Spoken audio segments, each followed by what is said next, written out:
Hi guys, it's Shannon, and I'm doing something a little different again today. I had one of those really awesome quiet times this morning, and I just had to share it with you. My dad is not well. He's been sick for about 12 years now. And over the last 3 or 4 years, I kind of had that feeling inside that I kept searching on, like, what am I missing with him, with our relationship? Is there something I need to do? You know, you never know how long you have with anybody, but when someone's sick, you know,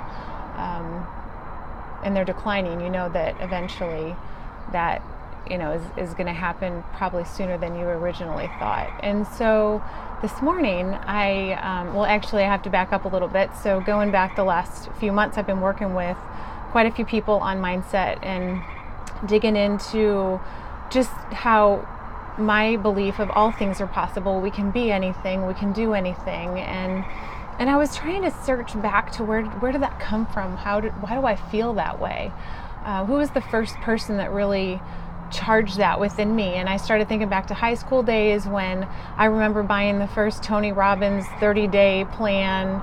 I was I think a senior in high school. I had the cassette tape series of his, and then I also remember Gary Smalley. He had, I forget what the name of it was, Hidden Keys or something about relationships. I had the VCR tape of the month. I was on his tape of the month club on relationships. And so I've always been into that personal development and growing and being the best version of me and really pushing myself really hard. And I was trying to remember back to those first books and different people that I was looking for, and I couldn't remember that moment when, you know, it was that one tape or that one book or that one quote that made the difference. And so it's just, my brain's been on search for months now trying to figure that out. And as I was on my elliptical this morning working out, it hit me. I was just flooded with all of these awesome memories of my dad, and remembering there was just these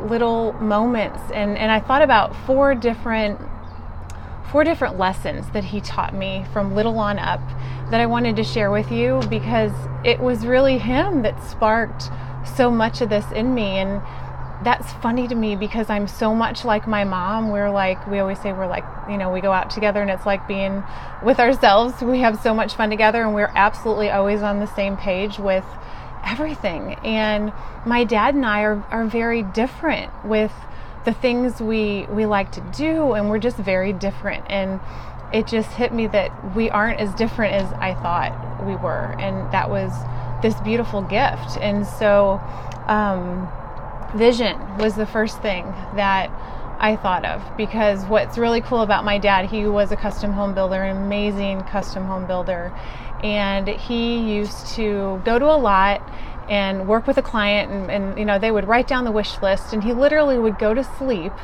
and dream about that lot and the house he was going to build on that lot. And he'd wake up in the morning, he would start sketching out the ideas, he would dream the entire house overnight. He allowed his subconscious to go to work, and this is just a gift of something that he did.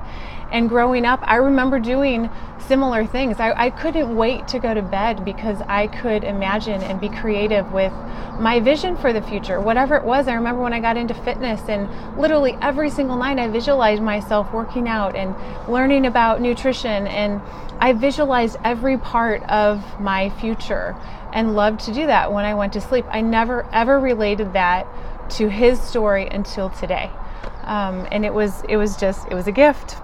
And then I think about not just my earthly father, but my heavenly father, and how he talks about, don't be conformed to the ways of this world, but be transformed by the renewing of your mind, and how all of this is starting to come together. And it was just an amazing blessing and gift. And so the second lesson I learned from my dad is how to look at problems. We don't look at problems as problems, but as opportunities. And you know, there are people that get me when I say that this isn't the problem, it's just an opportunity. It's showing, you know, we need to do something different to solve it and work together. And sometimes they roll their eyes, and other people get me and they're on it with me. But this was my dad. Again, building those custom homes. He would always say, you know what? Building a house is just working out a lot of problems. Once you get all the problems worked out, you have a beautiful home. And he said that all through growing up. And that's how I look at problems to this day. I look at them as opportunities, and what do we need to do to work together. And I think that's a beautiful way, because so many of us, we kind of freak out when we mess up, or we don't want to share. I don't really know what to do with this. Whereas if we would come together and look at the issue together instead of fight each other, he taught me that. And so I just believe we should be a soft place for each other to land, and we should help each other through the problems and focus on the solution opposed to the problem. And that came from him. And then as I think back again to the Bible, with God all things are possible. And my dad, taught me that as well. With my dad all things were possible, and with my Heavenly Father all things are possible. And so, maybe that's something that you can latch on to also if you're going through some challenges. And the third lesson I learned from my dad is joy. He still to this day, he's on a really difficult journey with Parkinson's and Lewy body dementia, and it's been a long journey, but he still has this amazing sense of humor. He's always had this dry wit about him that just comes out, and he loves entertaining people and feeding people. Growing up, literally at our house, we would have parties every single weekend. They could not wait to open the house up, and whether people started at our house for the party or they ended at the party, by the end of the night we usually had a lot more people than they had started with, because people would come after the parties they went to because they wanted to end up here. And what I loved about both my parents is whether you showed up 10 minutes early, right on time, or 20 minutes before the party was about to end, they really embraced you as if the party was for you. And I love that about him. And then I think about, again, my Heavenly Father and Jesus feeding 5,000, and always being focused on, when he asked you to dinner, it meant, let's have a relationship. I want to spend more time with you. And that plays into what we're doing too, and what we're talking to about food and wellness, that it's more than just the food. It's how we do the food, how we do the hows, kind of what I talked about in my Words to Love by today, that just how we embrace one another and taste our food and chew our food and enjoy it and enjoy one another is really what it's about. And that gives us joy. And there's research out there that happiness precedes success. So a lot of people think, I have to be successful, or I have to be fit, or whatever it is to be happy. But really, if you start with the joy, all the other things fall into place so much easier. And then the fourth lesson I learned from my dad is grace. And he shows grace in this amazing, humble, even fun way. And I've got a funny story about him and me. I was, let me take you back first, because this is something that just flooded in my mind this morning when I was thinking about where some of this started. And I pictured literally us in my bed, and my dad was tucking me in, and he would sometimes have a flashlight and make funny faces, and he would always, get me to make the ugliest face that I could. And I would work really hard at it, and he would always say, I win because I can't mess you up. He goes, as ugly as a face you make, I still see the beauty in you.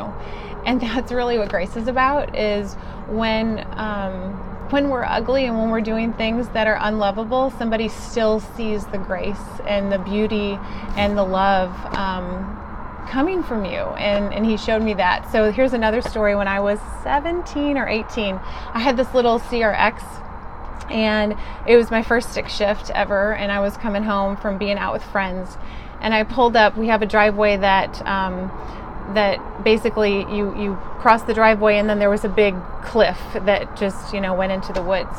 And so I didn't put it in, put the emergency brake on. As I drove it up the hill, I started walking in to get into the garage, and I heard this rolling behind me, and I looked back, and all I saw was the little nose just going right over the hill, and I could do nothing. I was just sitting there going, that's my car and it's gone, and I can't do anything about it. So I went inside, And we had this big marble staircase. I was at the bottom, and they were upstairs watching television in the loft. And I just said, Dad, and I hear him say, yeah. And I said, my CRX just went right over the hill. And so he pauses, and he was really still for a minute, and I'm sitting there waiting to hear something. And he says, so I guess that means you don't mind going to get me some ice cream then? And I was like, no. Yeah, sure, I'll take your car and go get you some ice cream.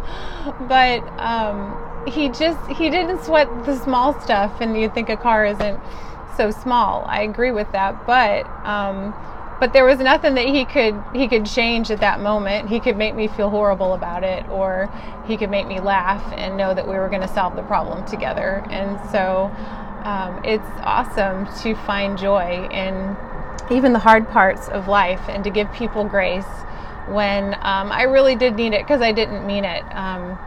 And so anyway, I hope this blesses you in some way. It sure was a blessing to me, and just one of those gifts that I can share with my dad in a connection with him. So I appreciate your time, and I'll see you tomorrow.